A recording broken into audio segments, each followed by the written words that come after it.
Hey everybody, it's Mark, Dr. Deadwax, and it's time for another video. And, well, here it is. Inbox Challenge 2, Day 1. So, if you were here last year, you know how the Inbox Challenge works. If you weren't here last year, I'll break it down as quick as I can. I'm going to make a video every day for the next 30 days. I've asked for people to give me numbers. The numbers they gave me, the first number they gave me was for the number of a bin, and then the rest of the numbers they gave me were the records I'm going to pull out of those bins.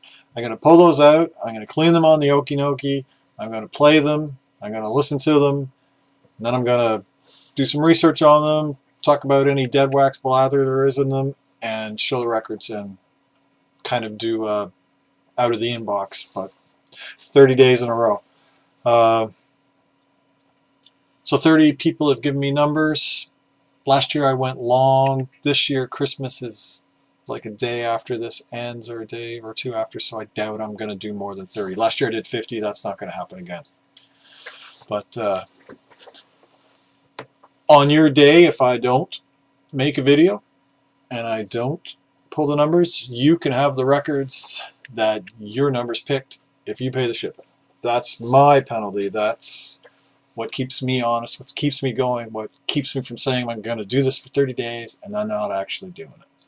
So, and this gets kind of weird and kind of interesting because I have these bins here.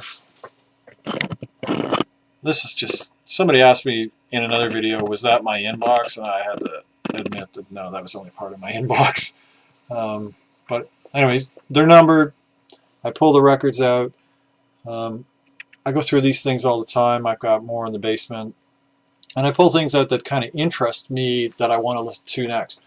And what it winds up happening is there's lots of stuff I never pull out that sits there for years, and the kind of randomness of the stuff you guys have picked forces me to listen to stuff I don't necessarily want to or am in the mood for, but it gets stuff out of the bins, which is great. And it makes for some really weird listening sessions. Last year there was some very schizophrenic days. And sometimes the records that I pull for people, I know they're going to have absolutely no interest in them based on their numbers. The records that come out, I know they're not going to have any interest in them. And some days there's some weird VC synchronicity going on. Last year I can't remember who it was, but I pulled out 5 records that were weird and I knew this person would love. So I think it was for Big Star, or anyway, I can't remember who it was for. So that's it. 30 days, 30 videos. Hopefully I'll be able to do some other videos. Here goes. First record I pulled out. Here's an example of a record I've looked at endlessly and never taken out. This is New Music from A to B. This is their first record. This is a Canadian pressing on Epic. I'm not going to keep this one. As you can see, it's not on one of my sleeves. It has a weird, I don't know if this will show up on camera, but it has a weird kind of pock marking on it. All kinds of little rays like measles across it, and it ticks and clicks every time through. So, but nothing interesting in the dead wax. The music, I guess, most famous for the songs "Straight Lines" and "On Islands." I vaguely remember this band. This is kind of synth pop, 1980. This is from this. I like the record a lot. Actually, I'm going to find myself a UK pressing at some point because I like this kind of synth rock. You can hear that a lot of other bands kind of took influence from them. I know the song "On Island" has been covered by at least half a dozen other bands on islands subsequently over the years. And just good 80s, early 80s synth rock. You can hear how they influence other people. And I think it's Tony Mansfield was the band member who has subsequently gone on to be quite an influential engineer. So I can recommend that record. That's a pretty good record. Unfortunately, that copy's not good enough to keep. Next is another one from around that time. This is Howard Devoto, Jerky Versions of the Dream. And this is a U.S. pressing on I.R.S. And Howard Devoto was in Magazine, and before that he was in the Buzzcocks. And this is his one and only solo album. After he did this record, he went on and formed Luxuria.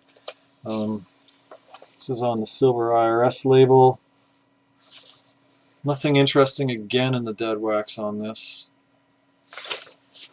This record is known most for Rainy Seasons would be the hit song off of here.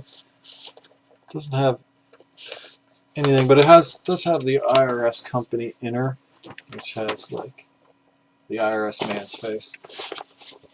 This is a pretty good record. I like the New Music record better than this. This is also a gold stamp promo, but it's not like a different pressing. Musically,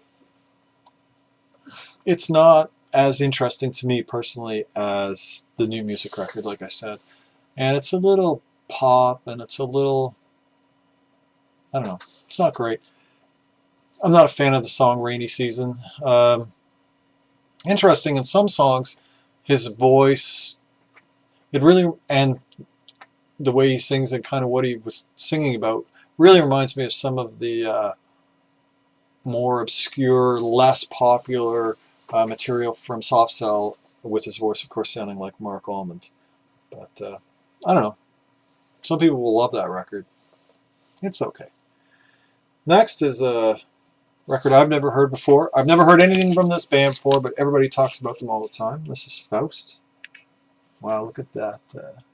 React with the camera. This is Munic and Elsewhere, Return of a Legend. This is a British pressing on Recommended Records from 1986, I believe it is, and it has a nice vanity label on it. This has Ray's in the Dead Wax, or Ray, sorry, not stamped, handwritten. Let's see if we can get that to show. There, right there at 6 o'clock. It says Ray. That stands for Ray Staff. He was a mastering engineer who worked out of England and did all kinds of stuff. I don't know if I said this. This is a UK pressing. So Faust is a band that everybody, I don't know, darling of the VC, one of the darlings. Krautrock. Not anything I've listened to before. Really enjoyed this. This is a great record. So apparently some of it, the Munic stuff, is from another recording session that kind of got parked or whatever.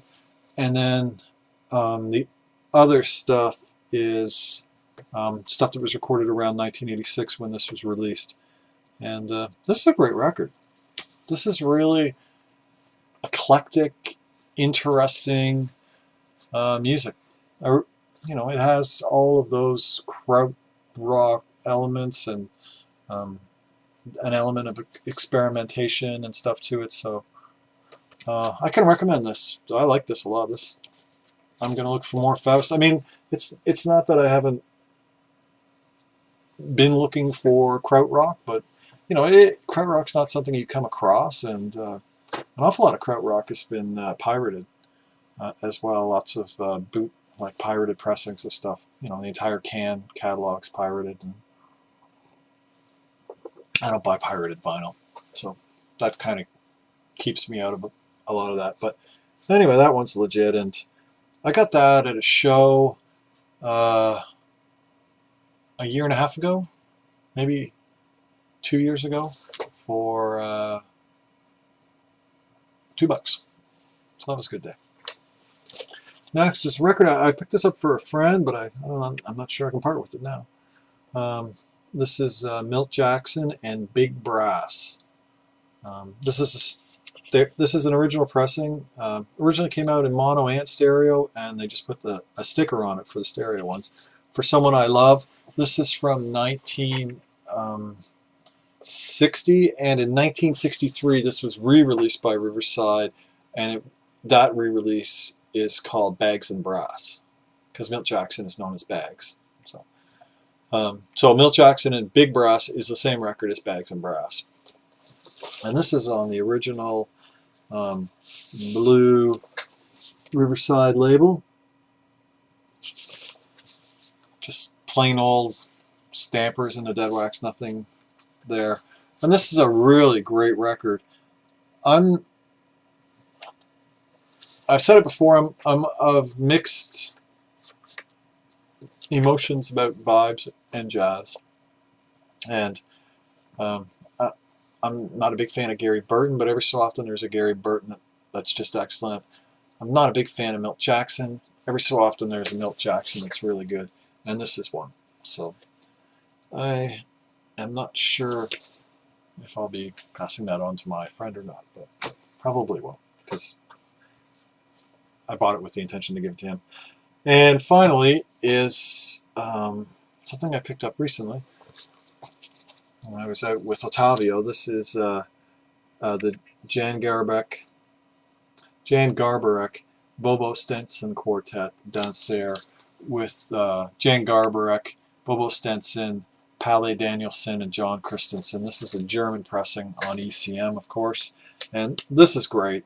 This is the kind of music I really love. It's not just your standard German pressing. This is a first pressing with 1A and 1B stampers in the dead wax. So it was really nice to get this. It has a little scratch on one side that ticks for about half a minute, but other than that, it's really good.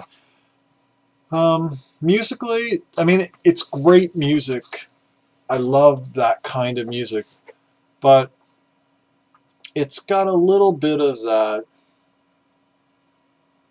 background soundtrack feel to it at times. It's not always grabbing you and, you know, incredibly engaging. Sometimes it's very just kind of, you know, it's not that some ECMs can be grabbing you and engaging and then subtle, but still this is more kind of soundtracky, backgroundy sometimes.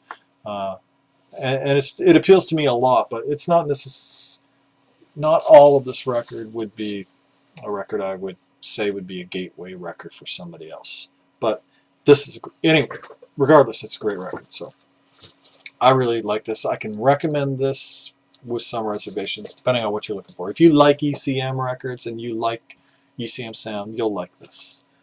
If you're looking for the 10 great ECM records, that's not one of them. Milt Jackson and Big Brass. If you like vibes and small big bands sound, that's a great one. Fantastic record. Hits all of that freaky, progressive eclecticism in a blender that krautrock can bring. Howard Devoto. This is the week one of this batch by far. Just a pop record, mostly. And new music. This is underrated, I'd say. Pretty influential. So that's it. That's day one of the Inbox Challenge 2.